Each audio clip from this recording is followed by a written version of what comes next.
لیکن میں قربان جاؤں رب ذوالجلال کے آخری پیغام پر آج سے 1400 سال پہلے جس انداز میں مکہ مکرمہ میں مدینہ منورہ میں بدر و حنین میں نازل ہوا تھا، آج ممتاز مسجد کی مصلی پر اسی انداز میں سنایا جاتا ہے۔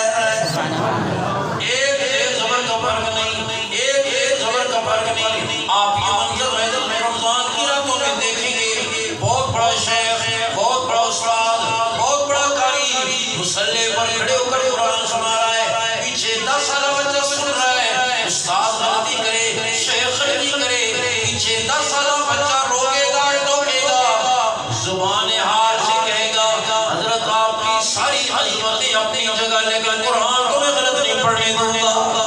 الحمدللہ الحمدللہ وکفی وسلام علی عبادہ الذین اصطفی خصوصا علی سیدنا مولانا محمد المصطفی وعلی آلہ وأصحابه أجمعين أولي السر والصفاء، أما بعد فأعوذ بالله من الشيطان الرجيم، بسم الله الرحمن الرحيم، ولا تهنوا ولا تحزنوا وأنتم الأعلون إن كنتم مؤمنين، وقال تعالى إنا نحن نزلنا الذكر وإنا له لحافظون، وقال تعالى يريدون ليطفئوا نور الله بأفواههم والله متم نوره ولو كره الكافرون، آمنت بالله وصدق الله العظيم، اللهم صل على محمد وعلى آل محمد كما صليت على إبراهيم وعلى آل إبراهيم إنك حميد مجيد، اللهم بارك على محمد وعلى آل محمد كما باركت على إبراهيم وعلى آل إبراهيم إنك حميد مجيد۔ سارے حضرات محبت اور شوق سے درود شریف پڑھیں۔ اللہم صلی علی محمد وعلی آل محمد کما صلیت علی ابراہیم وعلی آل ابراہیم۔ دوسری میری درخواست ہے کہ بڑے حضرات ادھر میرے سامنے بیٹھے ہیں، بچوں کو سامنے بٹھا دیا، بچے بھی بیٹھے رہے لیکن آپ آگے ہوتے ہیں۔ ہمیشہ بیان کرنے والے کے سامنے بڑے بیٹھنے چاہیے۔ حدیث میں بھی آتے ہیں حضور صلی اللہ علیہ وسلم نے فرمایا نماز میں سمجھدار لوگ میرے قریب کھڑے آگے بیٹھے، بچے تو رونق زینت ہوتے ہیں لیکن بات تو آپ سے کرنی ہے، آگے بچہ بھی والد سرپرست ہو گیا۔ جزاک اللہ۔ قابل اقتدار کرام تقریم علماء کرام، معززین، مہمانان گرامی، میرے واجب الاحترام بزرگوں، بھائیوں، عزیزوں، یہ میرے لیے سعادت اور خوشی کی بات ہے کہ آج الحمدللہ اس ادارے میں جس کا چند سال پہلے ہم نے سنگ بنیاد رکھا، افتتاح کیا اور یہ شجرہ طیبہ لگایا، آج الحمدللہ اس ادارے نے اپنے ثمرات ظاہر کرنے اور اس شجرہ طیبہ نے اپنا پھل دینا شروع کیا ہے، اور آج الحمدللہ کتنے بچے؟ 4 بچوں کی دستاویزی ہے، 5 ناظرے والے اور 4 حفظ والے۔ اس پر میں میزبان محترم حضرت مولانا علادار صاحب دامت برکاتہ، ان کے خلف رشید اور جانشین، اس ادارے کے محتمم، مدرس، اہل محلہ، معاونین، ان طلباء کے والدین، اہل خاندان، ان کو مبارکباد پیش کرتا ہوں کہ اللہ رب العزت نے انہیں یہ دولت نصیب فرمائی۔ میں 5 فروری سے لے کر آج تک دینی مدارس کے اسی طرح کے سالانہ پروگراموں میں پورے ملک کے 4 صوبوں میں بشمول شمالی علاقہ جات آزاد کشمیر کے کوئی 250 پروگراموں میں شریک ہو چکا ہوں۔ کرونا کی اس وبا کے باوجود اور سال بھر میں رکاوٹوں کے باوجود کہیں 10، کہیں 20، کہیں 50، کہیں 100، کہیں 200، کہیں 400 طلباء کی دستار بندی ہوئی۔ دارالقرآن فیصل آباد جانا ہوا 874 طلباء اور طالبات کی دستار بندی ہوئی۔ میں عرضیہ کرتا ہوں کہ الحمدللہ کورونا کی اس وبا کے باوجود آپ غور فرمائیں، مارکیٹیں بند رہی، تجارت متاثر رہی، فیکٹریاں متاثر ہوئی، ملیں متاثر ہوئی، بازار بند رہے، تجارت پستی کی شکار ہوئی، متاثر ہوئی، سکول، کالج، یونیورسٹیاں بند رہی، لیکن مدرسہ کھلا رہا، مدرسہ چلتا رہا، آج بھی چل رہا ہے اور قیامت تک چلتا رہے گا انشاءاللہ۔ میں کہا کرتا ہوں کہ مدرسے پر ہمیشہ شباب رہا، کبھی بڑھاپا نہیں آیا، آج بھی شباب ہے اور قیامت تک شباب رہے گا انشاءاللہ۔ آپ نے غور فرمایا کہ مدرسہ کیوں کھلا رہا؟ اللہ نے اس میں انتظام کر دیا، حکومت نے بھی اجازت دے دی، ہم نے بھی اسی پر اصرار کیا کہ مدرسہ کھلا رہے۔ کیوں؟ اس کی وجہ یہ ہے کہ یہ قانون فطرت ہے، جس چیز کے بغیر گزارا نہ ہو میرا رب اس کو ختم نہیں کرتا، نہ اس کو بند کرتا۔ بازار مارکیٹیں بند رہے لیکن سانس لینے کے لیے ہوا بھی چلتی رہی، پانی بھی چلتا رہا، اس لیے کہ اس پر زندگی موقوف ہے، اس کے بغیر زندگی کا کوئی تصور نہیں۔ دینی تعلیم، مسجد، مدرسہ کے ساتھ تعلق پر بھی مسلمان کی روحانی زندگی وابستہ ہے، اس کے بغیر مسلمان کی روحانی زندگی کا کوئی تصور نہیں۔ جس پر جسمانی زندگی موقوف تھی وہ بھی چلتے رہے، جس پر روحانی زندگی موقوف تھی وہ بھی چلتے رہے، اس لیے کس کے بغیر گزارا نہیں۔ اور آپ نیت کریں کہ انشاءاللہ مسجد مدرسے کے ساتھ ایسا تعلق رکھیں گے جیسا مچھلی کا تعلق پانی کے ساتھ ہوتا ہے۔ مچھلی 2 گھنٹے رہتی ہے پانی میں روزانہ، یا 8 گھنٹے؟ بولو 24 گھنٹے رہتی ہے۔ اس کی زندگی کا تعلق پانی کے ساتھ ہر وقت ہے، بلکہ ایسا تعلق ہے کہ مچھلی جل کر، کٹ کر، پھن کر، تل کر معدے میں پہنچ جاتی ہے تو بھی پانی مانگتی ہے۔ لوگ کہتے ہیں یہ مچھلی کھاتی ہے بڑی پیاس، اس کا پانی کے ساتھ ایسا تعلق ہے۔ تو نیت کرو کہ انشاءاللہ ان اداروں کے ساتھ، مساجد اور مدارس کے ساتھ ایسا تعلق رکھیں۔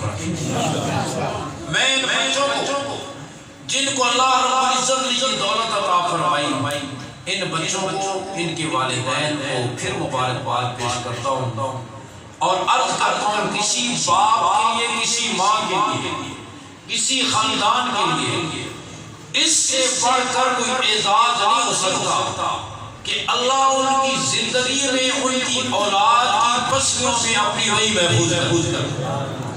بیٹا مصلی پر کھڑے ہو کر قرآن سنا دے اور باپ پیچھے کھڑے ہو کر سن لے، اس سے بڑھ کر کسی باپ اور کسی ماں کے لیے کوئی اعزاز نہیں۔ آج لوگ اپنے بیٹے کے گریجویشن پر، ماسٹر ڈگری کرنے پر، ڈاکٹریٹ کرنے پر خوشی مناتے ہیں، ٹھیک ہے، ان کو خوش ہونے کا حق حاصل ہے۔ اسلام نے کوئی قدر اور پابندی نہیں لگائی، لیکن اتنی بات میں ضرور عرض کروں گا، اگر دنیا والوں والی تھی کتابیں، ان کی تھیریاں، ان کے نظریے، برنارڈ شاہ شیکسپیئر کی لکھی ہوئی ڈرامے، لینن اور کارل مارکس کے نظریات، ڈارون کی تھیوری، نیوٹن کی قوانین، کوئی لکھ کر پڑھ کر یاد کر کے کامیاب ہو جائے تو خاندان خوش ہوتا ہے۔ پھر اس خاندان کو کتنا خوش ہونا چاہیے جن کے لخت جگر کے سینے میں اللہ کی وہی محبوب ہو۔ آپ سنیں غور فرمائیں، اس سے بڑھ کر کوئی اعزاز، یہ اللہ کا کلام ہے، اللہ کا کلام ہے، اور کلام اسے کہتے ہیں ما یتکلم بالمتکلم، جس کو بولنے والا، جن کو بولنے والا بولتا ہے، میں بول رہا ہوں یہ میرے اندر کی چیز ہے۔ اللہ کا کلام ہونے کا مطلب یہ ہے کہ یہ اللہ کی ذات سے نکلا ہے۔ اللہ کے کلام کو میرا رب ہماری اولادوں کی سینوں میں محفوظ کر دے، ان کی پسیوں میں محفوظ کر دے، اس سے بڑھ کر کوئی اعزاز کسی باپ اور ماں کے لیے نہیں ہو سکتا۔ دعا کرو اللہ یہ دولت ہم سب کو نصیب فرمائے۔ اور میرے دوستو، یہ لازوال دولت، یہ لازوال دولت، ساری دولتیں یہی رہ گئی۔ آپ بتائیں، آپ بتائیں مرنے کے بعد کوئی چیز ساتھ جائے گی؟ بولو، سر کی بلکی اترے گی، آنکھ کا چشمہ اترے گا، گلائی اترے گی، عورت کا زیور اترے گا، ماتھے کا جھومر اترے گا، گلے کا ہار اترے گا، ہاتھوں کے کنگن اتریں گے، دو چادروں میں لپیٹ کر رخصت کر دیا جائے گا۔ ساتھ جانے والی چیز، جنوبی پنجاب میں بڑا جاگیردار تھا اور بڑا فرعون اور متکبر قسم کا، وہ اپنے ڈیرے پر اونچا بیٹھتا، باقی سارے لوگ نیچے بیٹھتے، کسی کو اس کے برابر بیٹھنے کی اجازت نہ تھی۔ ایک درویش قسم کا آدمی آیا اور بڑی بے تکلفی سے آ کر اس کے برابر بیٹھ گیا۔ اس سے بڑا غصہ ہے، اس کون ہے جو میرے برابر بیٹھ گیا؟ اس نے کہا میں بھی جاگیردار ہوں۔ اس نے کہا تو کہاں سے جاگیردار ہے؟ اس علاقے میں جتنے جاگیردار میں سب کو جانتا ہوں۔ اس نے کہا نہیں میں بھی جاگیردار ہوں۔ کتنی زمین ہے تیری؟ وہ درویش کہنا ہے تیرے برابر، یا ہو سکتا ہے تجھ سے کچھ زیادہ ہی ہو۔ اس نے کہا میرے برابر کیسے؟ اس نے کہا بس مرنے کی دیر ہے، تیری میری زمین برابر ہو جائے گی، بلکہ میرا قد تجھ سے ذرا بڑا ہے، تھوڑی زیادہ ہی ہو جائے گی۔ ایسے نہیں ہوتا کہ جاگیردار کی قبر 20 کنال میں بنائی جائے اور غریب کی چھوٹی سی بنائی جائے، سب کی ناپ توڑ کر ایک جیسی بنائی جائے گی، ساتھ جانے والی اور کوئی دولت نہیں۔ لیکن دوستو، قرآن کی دولت، ایمان کی دولت، اسلام کی دولت، یہ ساتھ ساتھ ہے، قبر میں بھی ساتھ، میدان حشر میں بھی ساتھ۔ یہ دولت ان بچوں کے سینے میں محفوظ ہے، تجھے اس دن کام آئے گی جس دن ATM مشینیں جواب دے جائیں گی، چیک بکیں اڑ جائیں گی، بینک بیلنس ختم ہو جائیں گے۔ یہ دولت تجھے اس دن کام آئے گی۔ تو ان بچوں کو ان مدارس کے ذریعے جو دولت مل رہی ہے، آج پورے پاکستان میں ایک سال میں 1.25 لاکھ بچے اور بچیاں عالم حافظ قاری بن رہے ہیں۔ یہ دولت ہر سال میں بوریوں اور چٹائیوں سے قوم کے 1.25 لاکھ بچوں کو مل رہی ہے۔ میرے دوستو، یہ وہ لازوال دولت ہے جو قبر میں حشر میں ساتھ جائے گی، اور اس کی گواہی انشاءاللہ آپ کو میدان حشر میں ملے گی۔ تو نیت کرو، اپنی اولادوں کو صرف پیسے کمانے کی مشین نہ بنانا۔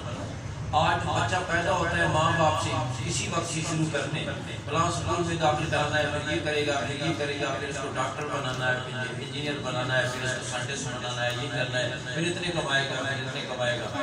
کوئی ڈاکٹر یا انجینئر بنانا گناہ نہیں، اچھے سکولوں میں داخل کرانا ذہن میں رہے گناہ نہیں، اور ڈاکٹر، سائنسدان، انجینئر کو ہماری قوم کی ضرورت ہے، اس سے انکار نہیں، وہ ضرور کریں۔ لیکن میرا کہنے کا مقصد یہ ہے، سب سے پہلے اس بچے کو مسلمان بنانے کی تو فکر کریں۔ آج مسلمان بنانے کی فکر تو ایک طرف رہے گی، اسی وقت اس کو سورہ فاتحہ نہیں آتی، اس کو نماز نہیں آتی، اس کو قرآن پڑھنا نہیں آتا، اور نتیجہ یہ ہوتا ہے کہ وہ وہاں وزیر بھی بن جاتا ہے اور اس کو قرآن کے پاروں کی تعداد معلوم نہیں ہوتی، اس کو سورہ اخلاص، اس لیے کہ کوئی یاد نہیں ہے، اس بیچارے کا رسول اس نے سیکھا ہی نہیں، اس کو ماحول ہی نہیں ملا، والدین نے سکھایا ہی نہیں، اور والدین کی سوچ صرف ایک ہوتی ہے فلانا اتنا کما رہا ہے ہمارا بیٹا اتنا کمائے، وہ اتنا کما رہا ہے فلانا ہمارا اتنا کمائے۔ دوستو پیسے ہی سب کچھ نہیں ہوتا، انسانیت بڑی چیز ہوتی ہے، دین سے تعلق بڑی چیز ہوتا ہے، دین سے تعلق کے ساتھ مسلمان ہونے کے ساتھ ساتھ اللہ دنیاوی ترقی بھی دے دے تو اچھی بات ہے، خیر کی کوئی منع تو نہیں ہے۔ اسلام نے یہ تو نہیں کہا کہ سب کو چھوڑ چھاڑ کے ملک بن کر جنگل میں چلے جائیں، یہ تو نہیں کہا۔ دین اسلام نے کوئی پابندی نہیں لگائی۔ کہنے کا مقصد یہ ہے کہ جو کچھ کرو مسلمان بن کر وہی اکبر الہ آبادی والی بات، بس ایک سخن بنتا ہے عاجز کرے ہے یاد رب کو اپنی حقیقت کو نہ بھولو۔ آج دین کا ورقہ تو ایک طرف کرتے ہیں اور جو مسجدوں میں آتے بھی ہیں آپ لوگوں کو بھی پتہ ہے، ہاں مسجد چلانے والوں کو بھی پتہ ہے، بھلے کہ 300 آدمی 300 بچے ہوتے ہیں، عصر سے مغرب کا وقت ہوتا ہے، ایک بیچارہ قاری ہوتا ہے اور اس کو 5,000 مہینے کی تنخواہ دیتے ہیں، وہ بٹھاتے بٹھاتے اس سارا وقت ہو جاتا ہے۔ ہمارے پاس بھائی پتا یا گھر میں کوئی قاری لگاتے ہیں، اسے 50 گھروں میں پڑھانا ہوتا ہے، 50 گھروں میں قرآن کا روز پہنچانا ہوتا ہے، 10 منٹ ایک دے گا، 10 منٹ 10 دے گا، 10 منٹ 6 سال میں وہ ختم ہوا۔ وہ کہتے ہیں میری دل لگی نہیں لگی۔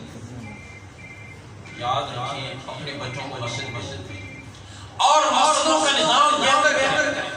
50 لاکھ روپے کا مینار بنا دیں گے لیکن 2 3 4 حافظ قاری اچھے قرآن پڑھانے والے اپنی مسجد میں اپنے بچوں کو تعلیم دینے کے لیے نہیں رکھیں گے۔ ٹائلیں لگا دیں گے باتھ روموں میں لیکن اچھا مدرس نہیں رکھیں گے۔ نتیجہ یہ ہے کہ آج ہمارا پورے ملک میں ہماری بدقسمتی ہے، ناظرہ قرآن مجید کی تعلیم پر جتنا ظلم ہو رہا ہے، قرآن مجید کی ہم سب سے بڑی حد تلفی کر رہے ہیں اور اس سلسلے میں ساری چیزوں کی طرف ہماری توجہ ہے۔ 50,000 مہینے کی فیس دے کر بچوں کو پڑھاتے ہیں، سکول کی فیس الگ، اسلامی ٹیوشن الگ۔ میرے بھائیوں دل پہ ہاتھ رکھ کے سوچو، اتنا نہیں، آدھا نہیں، اس کا چوتھا حصہ نہیں، اس کا 10واں حصہ بھی کبھی ہم نے قرآن کی تعلیم کی طرف توجہ نہیں۔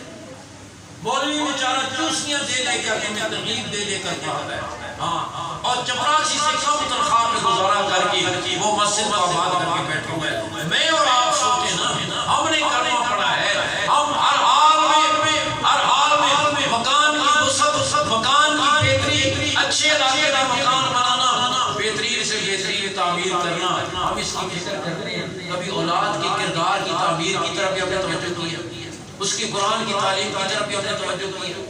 شام کو واپس آتے ہیں تو پوچھتے ہیں بچے نے ٹیوشن پڑھی ہے یا نہیں پڑھی، لیکن یہ کبھی پوچھا ہے قرآن پڑھا لا پڑھائی اس حد تک ہماری قرآن کے بارے میں ہے۔ اور نتیجہ یہ ہے بنیادی ہمارا تعلیم نہیں، مساجد میں ہماری اس کی طرف توجہ نہیں۔ جو کچھ ہو رہا ہے یہ تو بیچارے علماء کرام اپنا زور دے کر کوششیں کر کے کچھ نہ کچھ کر رہے ہیں، ورنہ عوام کی توجہ ہمیں شعور ہی نہیں ہے۔ مسجد کمیٹیوں کو یہ خیال ہی نہیں ہے کہ قرآن کی تعلیم کی چیز ہے، ان کو بس اتنا پتہ ہے نالی بنانی ہے، یہ خبر، یہ مینار بنانا ہے، یہ شیشے لگانے، اس کے علاوہ ہماری قوم کے شعور ہی شعور ہے۔ میں برطانیہ گیا، وہاں پاکستانی مسلمان بھی ہیں، انڈیا کے گجرات کے علاقے کے مسلمان بھی ہیں۔ میں نے دیکھا کہ گجرات کے مسلمانوں کا دینی شعور، سمجھ بوجھ، مسائل کی واقفیت پاکستان کے مسلمانوں سے 10 گنا زیادہ ہے۔ جرأت، جذبہ یہ پاکستان کے مسلمانوں میں زیادہ ہے، ان میں نہیں ہے، لیکن دینی شعور اور واقفیت انہیں زیادہ ہے۔ میں نے انڈیا کے عالم سے پوچھا جو وہاں رہتے ہیں، یہ فرق کیوں ہے؟ انہوں نے کہا اس لیے انڈیا میں ہمارا جہاں کوئی مسجد ہے، شہر میں، دیہات میں، چھوٹی بڑی، اس کے ساتھ ایک باقاعدہ مکتب ہے جہاں بچے ناظرہ قرآن مجید میں پڑھتے ہیں اور دین کی بنیادی ضروری تعلیم اور مسائل کی تعلیم حاصل کرتے ہیں، اور بچپن کا سیکھا ہوا وہ پتھر پہ لکیر ہوتی ہے۔ ہمارے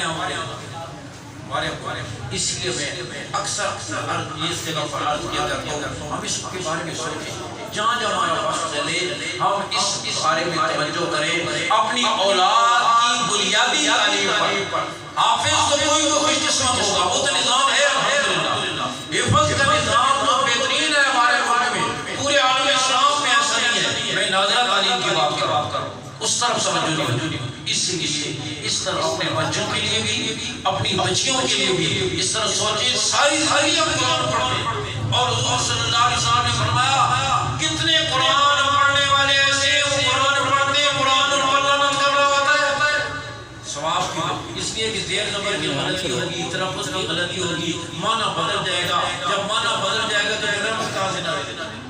اس لیے میرے بھائیوں اپنے گھروں میں اس طرف توجہ دیں، علماء سے مشورہ کریں، ہم سے مشورہ کریں۔ ہم مفت آپ کو قرآن مجید پڑھاتے ہیں اور کوئی اس پر معاوضہ نہیں لیتے، لیکن اور بڑوں کے لیے بھی انتظام ہے، جو بچپن میں نہیں پڑھ سکے بڑوں کے لیے، بلکہ ہماری کتنی مسئلے ہمارے عیسیٰ کی تشریف فرمائے، انہوں نے اعلان کیا ہے جس آدمی کے پاس 24 گھنٹے میں جس وقت فارغ ہے اسی وقت ہم اس کو پڑھائیں گے۔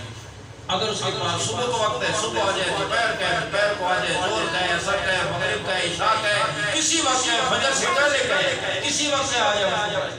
لیکن اس پیشکش کے باوجود ہم سیکھنے کے لیے تیار، سارا دن نیٹ پر بیٹھیں گے، فیس بک پر بیٹھیں گے، موبائل کے ساتھ کھیلتے رہیں گے، قرآن کی طرف توجہ۔ قرآن مجید کا دوستو پہلا حق یہ ہے ایمان لانے کے بعد ہم اس کو صحیح پڑھنا سیکھیں۔ اس طرح اس رمضان کا مہینہ بھی آ رہا ہے، قرآن کے نازل ہونے کا مہینہ ہے، ہم میں سے ہر ایک اپنا جائزہ لے، آیا مجھے قرآن سے پڑھنا آتا ہے نہیں آتا، علماء کو سنائے، داری صاحب کو سنائے، اپنا نہیں قرآن مجید ٹھیک ہے، اس کی طرف توجہ دے، اپنے بچوں کے لیے فکر کرے، گوروں کی طرح انگریزی بولنا آ جائے اس کے لیے تو بیٹی چوٹی کا زور لگائیں، اور قرآن سمجھنا تو دور کی بات۔ جس امت نے پوری دنیا کو اقوام میں عالم قرآن کی دعوت دینی تھی، آج اس امت کو قرآن پڑھنا نہیں، دیکھ کر پڑھنا۔ 70 سال سے سورہ فاتحہ پڑھنے صحیح ہے، اس کا ترجمہ تو دور کی بات۔ اس لیے میں عرض کر رہا ہوں کہ اس طرف ہم توجہ دیں، ہم میں سے ہر میرے مخاطب کوئی ایک آدمی نہیں، آپ میں سے ہر خواہ وہ بوڑھا ہے یا جوان ہے وہ میرا مخاطب ہے، اور میں اس سے بات کر رہا ہوں، وہ سمجھے کہ یہ بات مجھ سے ہو رہی ہے، اور اس سلسلے میں ہم اپنا وقت نکالیں، صبح و شام جو وقت بھی آپ کی سہولت کا ہے اپنا بچا وقت دے دیں، لیکن وقت دے کر اپنا قرآن مجید بھی ٹھیک کریں، اپنے بچوں اور بچیوں کی بھی فکر کریں، بچیوں کی خاص طور پر محلوں میں کئی ناظرہ قرآن پڑھانے والی بیچاری عورتیں ہوتی ہیں، ان کا اپنا ٹھیک نہیں، وہ اوروں کو کیا ٹھیک کرائیں، تو معلوم کریں، سکولوں کو معلوم کر لیں تو معلوم کریں کہ بچیوں کی دینی تعلیم قرآن کی تعلیم کہاں سے ٹھیک ہوتی ہے، وہاں بچی کو پہنچائیں، وہاں سے لے کر آئیں، اس کی ہم فکر کریں، اللہ ہمیں اس کی توفیق نصیب۔ تو میں آج کہہ رہا ہوں یہ بچوں کو اللہ رب العزت نے یہ دولت عطا فرمائی ہے، اور ان مدارس کے ذریعے الحمدللہ یہ آج قرآن اللہ کا یہ پیغام محفوظ ہے جو رب الجلال کا آخری پیغام ہے، اور الحمدللہ آج صدیاں بیت جانے کے بعد بھی یہ محفوظ ہے۔ آپ بتائیں کہ آپ کسی کو پیغام دیتے ہیں، یا یہ میرا پیغام خان پہنچا دو، مدرہ پہنچا دو، جیلم پہنچا دو، لالا مدرہ پہنچا دو، آپ بتاؤ چھٹے سال میں آدمی تک پہنچتے بات وہی رہے گی یا بدل جائے گا؟ پہلا مثالہ لگائے گا، دوسرا آشیہ چلائے گا، بات کچھ ہوگی اور من کچھ نہیں۔ لیکن میں قربان جاؤں رب الجلال کے آخری پیغام پر، آج سے 1400 سال پہلے جس انداز میں مکہ مکرمہ میں مدینہ منورہ میں بدر و حنین میں نازل تھا، آج ممتاز مسجد کی مصلی پر اسی انداز میں سنایا جاتا ہے۔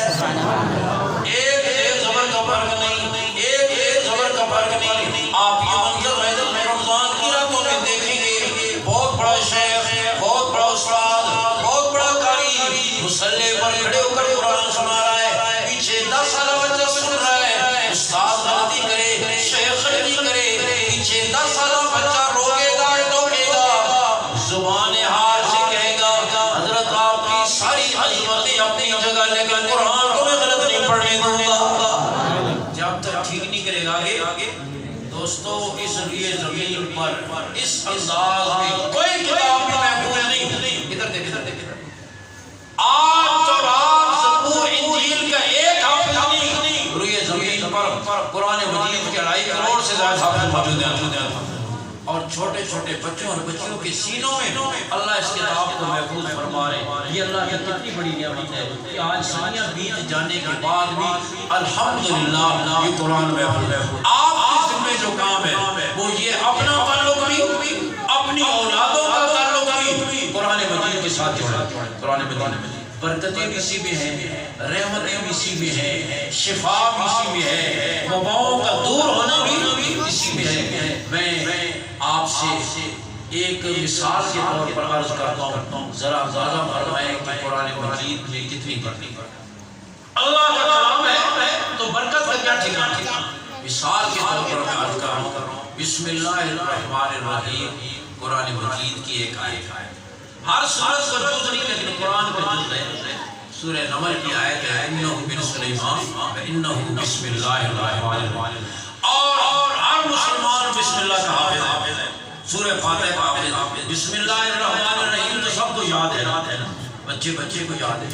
آپ غور کریں کہ اس بسم اللہ الرحمن الرحیم میں کتنی برکت ہے، ذرا غور سے۔ علماء نے لکھا ہے کہ اللہ تعالیٰ کے 3000 صفاتی نام ہیں۔ کتنے؟ 3000۔ بولو 3000۔ ایک اللہ بھی یاد رکھا، اپنے آپ کو بڑے یاد رکھا، دکان دی چیزیں، دفتر دی، دکان اپنی یا دفتر اپنے، زمین اپنے، دین بھی۔ کتنے صفاتی نام ہیں؟ 3000۔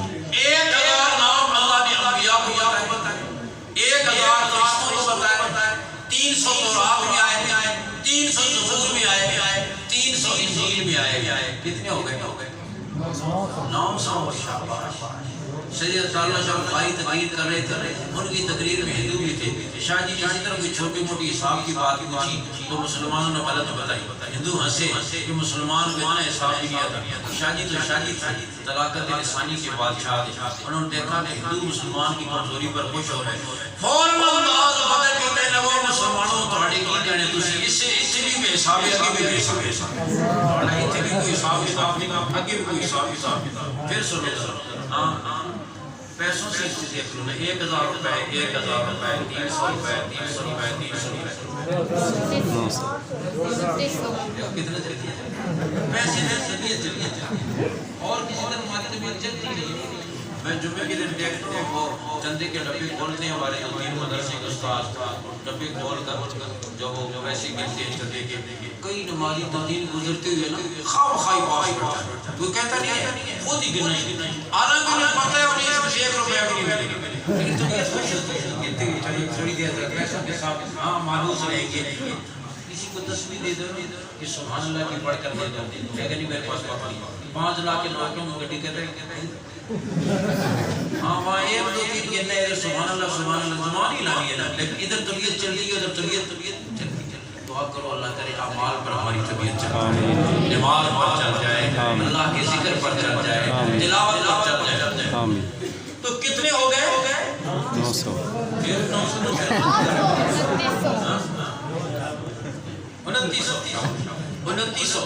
99 قرآن مجید میں آئے، کتنے ہو گئے؟ 2999۔ ایک نام اللہ نے اپنے پاس رکھا ہے جو کسی کو نہیں بتائی، 3000 ہو گئے۔ علماء فرماتے ہیں 3000 ناموں کا خلاصہ اللہ نے 3 ناموں میں رکھ دیے، اللہ میں، رحمان میں، رحیم میں۔ جو بسم اللہ الرحمن الرحیم پڑھتا ہے وہ 3000 ناموں کے ساتھ اللہ کو یاد کیا۔ بسم اللہ الرحمن الرحیم پڑھتا ہے گویا 3000 ناموں کے ساتھ اللہ کو یاد۔ اب تو بسم اللہ پڑھتے ہوئے گھر میں داخل ہو، بسم اللہ پڑھتے ہوئے کھانا کھا، بسم اللہ پڑھتے ہوئے دروازہ بند کر، بسم اللہ پڑھتے ہوئے سفر شروع کر، بسم اللہ پڑھتے ہوئے گاڑی چلا، بسم اللہ پڑھتے ہوئے ہاں تو پانی پی۔ 3000 ناموں کے ساتھ بسم اللہ پڑھتے ہوئے دکان کھول، دکان بند کر، 3000 ناموں کے ساتھ اللہ کو یاد کرو گے تو رحمتیں اور برکتیں نہیں آئیں گی۔ جاپانیوں نے ریسرچ کی ہے پانی پر، پھر بسم اللہ پڑھ کے دوبارہ اس کو انالیسس کیا۔ جاپانیوں کا کہنا یہ ہے بسم اللہ پڑھتے ہی اس کے فائدے کئی گنا بڑھ گئے، اور تیرے اور میرے نبی نے 1400 سال پہلے فرمایا پانی پیو تو بسم اللہ پڑھ کر پیو۔ آپ نے فرمایا بسم اللہ پڑھ کر گھر میں داخل ہو شیطان داخل نہیں ہو سکتا، بسم اللہ پڑھ کر کھانے شروع کرو شیطان شریک نہیں ہوگا، بسم اللہ پڑھ کر برتن ڈھانپ لو شیطان نہیں کھول سکتا، شیطان کو ہم کلاشنکوف سے نہیں بھگا سکتے، وہ رکے گا تو بسم اللہ سے رکے گا۔ ہاں حضور صلی اللہ علیہ وسلم کے پاس ایک صحابی آئے، حضور گھر میں تنگی رہتی ہے، جھگڑا رہتا ہے، پریشانی رہتی ہے، آپ نے یہ نہیں فرمایا اوور ٹائم لگایا کرو، پیسے زیادہ کماؤ، آپ نے فرمایا میرے جانے سے گھر میں داخل ہوا کرو تو بسم اللہ پڑھ کر داخل ہوا کرو، گھر والوں کو السلام علیکم کہا کرو، اس سے تمہارے گھر کے مسئلے حل ہوں گے۔ تھوڑے عرصے بعد حضرت حضور میرے سارے مسئلے اللہ نے حل کر دیے۔ اب تو مشکل ہے تو آدمی کہہ سکے میں تو بہت غریب آدمی ہوں، میں کیسے بسم اللہ پڑھ کر کر سکتا ہوں، میں تو بہت مصروف ہوں، میں کیسے بسم اللہ پڑھ کر کر جا سکتا ہوں۔ ہر آدمی غریب بھی کر سکتا ہے، مصروف بھی کر سکتا ہے۔ جب ایک آیت اور قرآن مجید کی ایک آیت میں اتنی برکت ہے تو 6,500 سے زائد آیات کتنی برکت۔ روزانہ تم تلاوت کرو گے، ایک رکوع، دو رکوع، آدھا پارہ، جتنی اللہ توفیق دے، گھر میں کتنی رحمتیں آئیں گی، کتنی برکتیں آئیں گی۔ اس لیے نیت کرو کہ ہمارے گھر میں روز قرآن کھلے گا انشاءاللہ۔ اور اگر پڑھنا نہیں آتا تو پڑھنا شروع کر دیں۔ علماء نے لکھا ہے کہ آدمی قرآن یاد کرنے کی نیت سے شروع کر دیتا ہے، زبان موٹی ہو گئی، دماغ کمزور ہو گیا، نہیں کام کرتا، لیکن چھوڑتا بھی نہیں، نیت کر لیا کہ میں نے یاد کرنا ہے۔ 10 سال گزر گئے، ذالک الکتاب لا ریب فیہ سے آگے نہیں پڑھا، چھوڑا بھی نہیں، موت آ گئی، کل قیامت کے دن حافظوں میں سے اٹھایا جائے، کل قیامت کے دن حافظوں، اتنا آسان، کوشش کر اللہ اسے حافظوں میں سے اٹھائیں گے۔ ہاں تو نیت کرو کہ انشاءاللہ قرآن مجید سے تعلق جوڑیں گے ہمارے گھر میں قرآن روز۔ اور اگر فرض کیا اگلی بات اس کے لیے توفیق نہیں ہوتی، نہیں پڑھنا شروع کرتے تو فرمایا باوجود روزانہ قرآن کھول کر محبت سے دیکھ لیا کرو۔ حدیث میں آتا ہے 4 چیزوں کا دیکھنا بھی عبادت۔ کتنی چیزوں کا؟ یاد رکھا کرو، کتنی چیزوں کا؟ کنز المال کے حوالے آپ صلی اللہ علیہ وسلم نے فرمایا 4 چیزوں کا دیکھنا بھی عبادت، بیت اللہ کا دیکھنا عبادت۔ دعا کرو اللہ ہم سب کو نصیب فرمائے۔ آج ہمارے گناہوں کی وجہ سے دروازے بند ہو گئے، دعا کرو اللہ امت کے گناہوں کو معاف فرمائے، اپنے گھر کے دروازے پھر کھول دے۔ فرمایا بیت اللہ کا دیکھنا عبادت۔ حضور صلی اللہ علیہ وسلم نے فرمایا ہر وقت بیت اللہ پہ 120 رحمتیں نازل ہوتی ہیں، 60 طواف کرنے والوں کے لیے، 40 عبادت کرنے والوں کے لیے، اور